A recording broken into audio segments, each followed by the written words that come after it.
Bien le bonjour à tout le monde, j'espère que vous allez bien et je vous remercie d'avance de partager cette petite vidéo et ce petit moment avec moi. Alors c'est parti, on y va pour le tuto. Alors, il va vous falloir un rectangle qui nous fait 23 sur 10. Je vais prendre dans le sens là.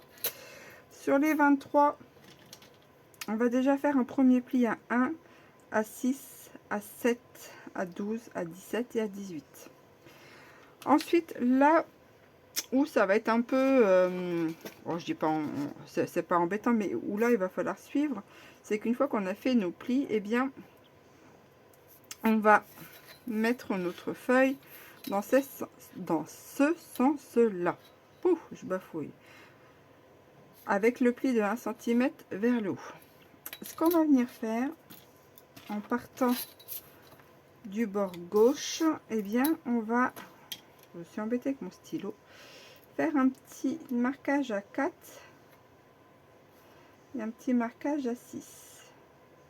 Alors ça aurait été bien que j'ai un crayon de papier. Ouais, en voilà. Donc à 4 et à 6. On se place sur cette ligne là aussi. On va faire à 4 et à 6. Hop, 4 et 6. On va passer l'espace ici. On va laisser cette ligne de pli là. Ici on a notre espace de 1 cm. Et bien sur la première ligne, ici 4 et 6 aussi. Et en dessous 4 et 6. Pourquoi j'ai fait un pli à 5 ou n'importe quoi. 4 et 6. Alors, est-ce que j'ai une gomme là-dedans? Oui, j'ai ça dans mon fourre-tout. Voilà. Ok. Une fois qu'on a fait ceci, là, ça va être une zone de pli. Ici et ici, une zone de pli. Ici, bah si, il faut marquer aussi là. Là. J'avais oublié. Ici, on marque aussi ici 4 et 6. Et ici, 4 et 6 aussi. N'importe quoi, n'importe quoi. Voilà. Vous avez tout, les marquages de tout partout.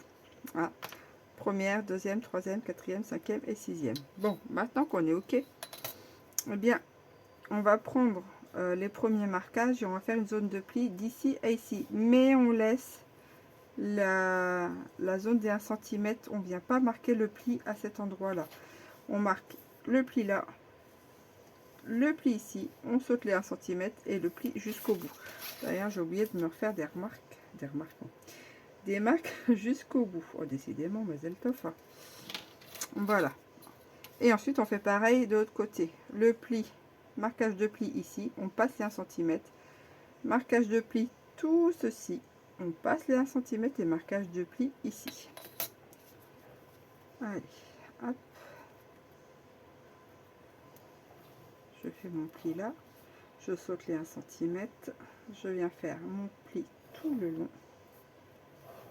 Je saute les 1 cm et jusqu'ici. Je fais pareil de l'autre côté. Je me déplace. J'essaie de me mettre droite. Hop, je passe l'1 cm. Je fais les deux parties là. Je passe l'1 cm et les deux parties ici. Voilà, ce qui nous donne ceci. Ensuite, eh bien, on va reprendre notre crayon. Et sur le rectangle qu'on vient de tracer ici et ici, on va prendre le milieu là et le milieu ici. Toujours dans ce sens-là. Donc, chaque partie font 4 cm. Donc, on prend le milieu, donc 2. Ici, on se place 2. Ok. Et on va venir, je vais vous tracer là, ici. Voilà, mets-toi bien. Là, comme ceci et comme ceci. Alors, soit vous le tracez, hein, ça c'est comme vous voulez. Et on fait pareil de l'autre côté. Mais je me dis que ce sera peut-être mieux pour que vous puissiez voir. Ici. Ok. Là, et bien ici, ce rectangle là, enfin les deux qui sont là, finalement on va prendre ce côté là, on va rejoindre ici. Alors, je me place là. Comme ça, on va faire une croix. Et de là à là, tout simplement. Comme ceci. Et on fait pareil de l'autre côté.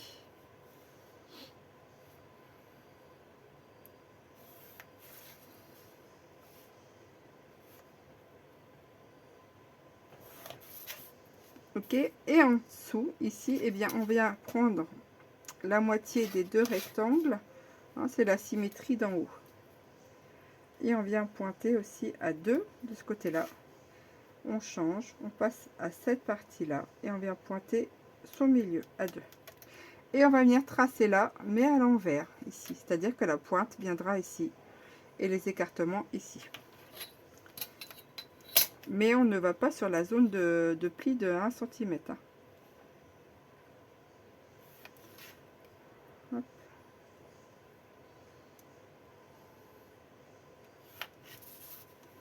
Voilà ce que ça va donner.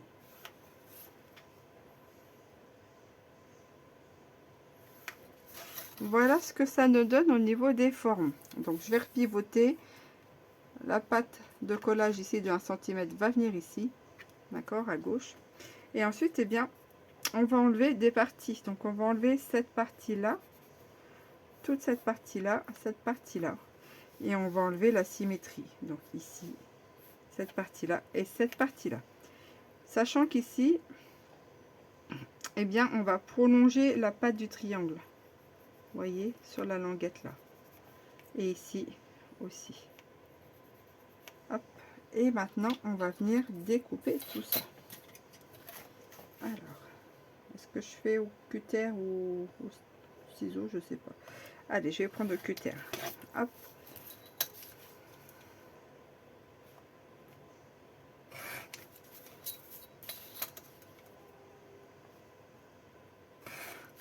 Vous voyez,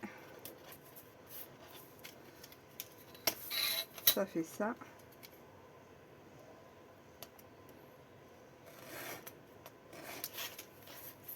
Tac.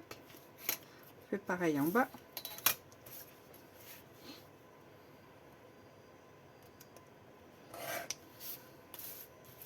J'ai encore mordu sur le papier. Hein. À mon avis, je vais être encore décalée, mais c'est pas grave. Hop.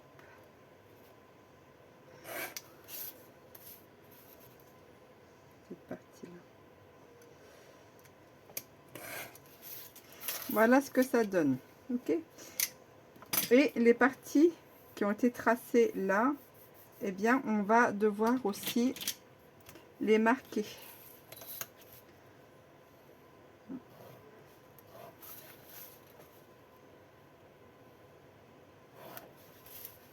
Hop. On vient marquer tous nos traits. Mais après, on pourra les gommer. Hein.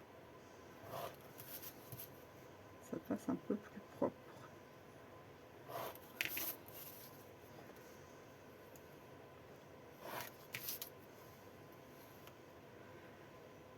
Voilà, voilà, mes amis. Alors, maintenant, on va gommer.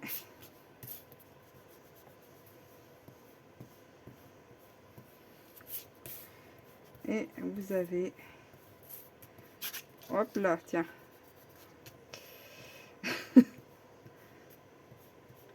Brutus en action. Voilà, faire un peu de propreté. Voilà, voilà. Et maintenant, on va venir marquer tous les plis qu'on vient de faire. Hop.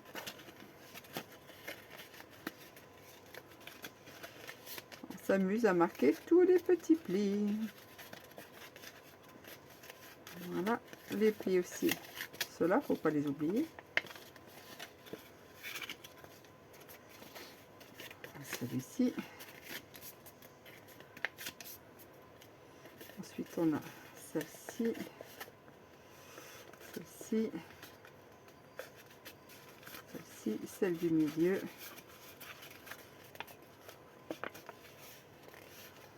Ok, quel pli que j'ai pas fait? Celui-là, je crois. J'ai pas fait ici, ici. Voilà, et celle-ci. Tac. Voilà.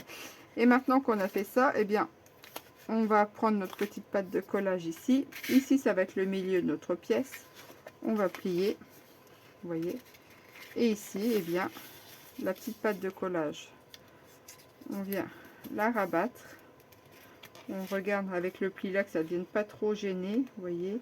Il y a quelques millimètres, on vient recouper un petit peu. Sinon, ça va gêner au niveau de la zone de pli. Et voilà, une fois qu'on est bien, on vient la rabattre. On vient poser la colle.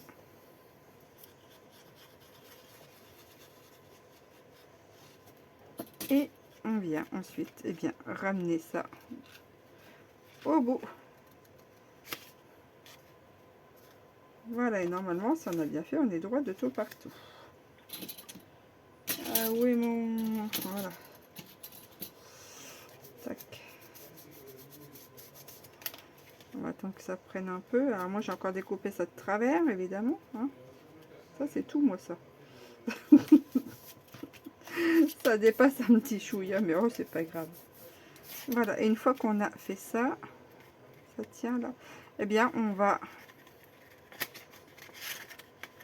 rabattre les morceaux ici et de l'autre côté ici. Et ça vous fait un petit nœud de papillonnet. Et bien après, on peut venir soit s'amuser à faire des petites découpes, un petit triangle là, un petit triangle là, une barre ici, enfin un morceau là, là et là, et puis un petit triangle là, ou soit on fait un gros triangle et la petite barre ici. Alors, pour faire un gros triangle, qui va faire, que je vous dise tout, 4,6 à peu près. Hein. Ah, 4,6 sur 5,5. Et donc, ensuite, eh bien, ce qui correspond, hein, ce qui correspond ici, en fait, quand vous mesurez votre nœud, il fait une hauteur de 6. Et comme on veut un petit liseré, eh bien, du coup, on enlève 0,5 et on part sur 4,5. Sur 5,5, vous voyez. Et ensuite, eh bien, ici, on vient se mettre comme ceci. Tac. Ce qu'on peut faire, alors, je me mets comme ça. Oh bah, décidément, le papier glisse. Une fois qu'on s'est mis sur les 5,5, on peut venir marquer, en fait, les endroits où ça va être découpé. Vous voyez, ici, on va devoir laisser la petite espace là et s'arranger pour qu'il y ait un petit espace de chaque côté. C'est-à-dire que je vais me mettre à peu près là et à peu près là. Ok, comme ça, ça nous laissera un liseré de chaque côté. Et ensuite, on va venir couper. Alors, j'ai fait mon petit marquage ici, l'autre marquage. C'est toujours un peu ambigu les formes comme ça là pour découper. Après, des fois, c'est pas. Je fais comme ça, mais après, on pourrait prendre exactement les mesures. Hein. Mais des fois, j'ai pas trop envie de me casser les noisettes. Donc, s'il va venir ici, vous voyez, et en hauteur, ça fait 4,6. Ok, donc une fois qu'on a fait notre petite découpe, eh bien, on va venir coller le petit nœud à sa mémère.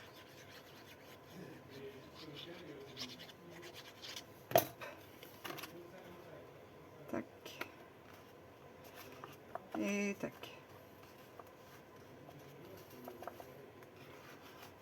Alors, je m'étais amusée à faire un plus grand nœud aussi.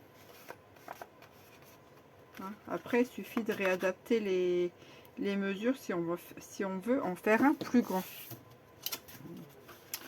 Mais je vous avoue que des fois c'est un peu casse-tête entre des grandes formes et des petites pour retrouver en fait les proportions.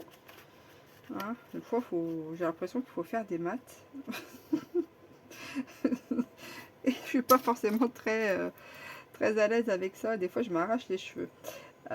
Donc, je me suis placée là sur les 5,5. Je fais ma petite marque approximative ici et ici. Et je viens couper. Donc, voilà. Hein. Des fois, c'est pas évident. Ah, je me rappelle. Enfin, je me rappelle. il n'y a pas si longtemps, je me cassais la tête sur un cercle pour le diviser à parts égales avec pi et compagnie. Oh là là là, je vous dis pas. Tu vas ressortir les cours, hein. J'ai fini par y arriver, mais alors à quel prix, hein. Donc voilà, ici, tac. Et je vais venir coller ce petit morceau là avec vous. Donc ouais, c'était pas simple, hein, devoir diviser le cercle en 12 parts égales. Eh bien, il a fallu que je me recreuse les ménages. Tac. Voilà, voilà. Et puis après, bien, on prend le petit morceau là, et tout rikiki celui-là. Il fait 1 sur 2. Donc on va prendre 1,5 sur 0,7, hein, j'en sais rien. Alors, je vais prendre 0,7, allez hop, sur 1,5. Ouais, à peu près. Oui, c'est ça, 1,5. Ça va venir là. Ça va pas être grand, hein. Et je vais venir coller le bidule ici. Tac, et voilà. Voilà pour cette petite boîte en papillon, en nœud de papillon. Et voilà.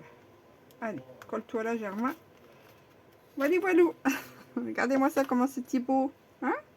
C'est super, mimi, tout plein.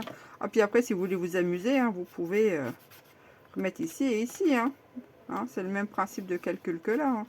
On prend la base, on enlève 0,5. Vous pouvez poser votre papier et puis faire les découpes directement comme ça à main levée. Hein. Hein. Donc voilà pour ce petit tutoriel de nœuds de papillon. J'espère eh bien, que vous aurez passé un petit moment agréable en ma compagnie. Moi, c'est toujours un régal d'être avec vous, même si c'est pas forcément très longtemps à chaque fois. Mais toujours est-il que voilà, ça me fait bien plaisir. Et bien sur ce, je vous souhaite une très bonne journée, un très bon tout ce que vous voulez, hein, bonne santé. Et je vous dis à très bientôt pour de nouvelles aventures. Allez, ciao, bye bye.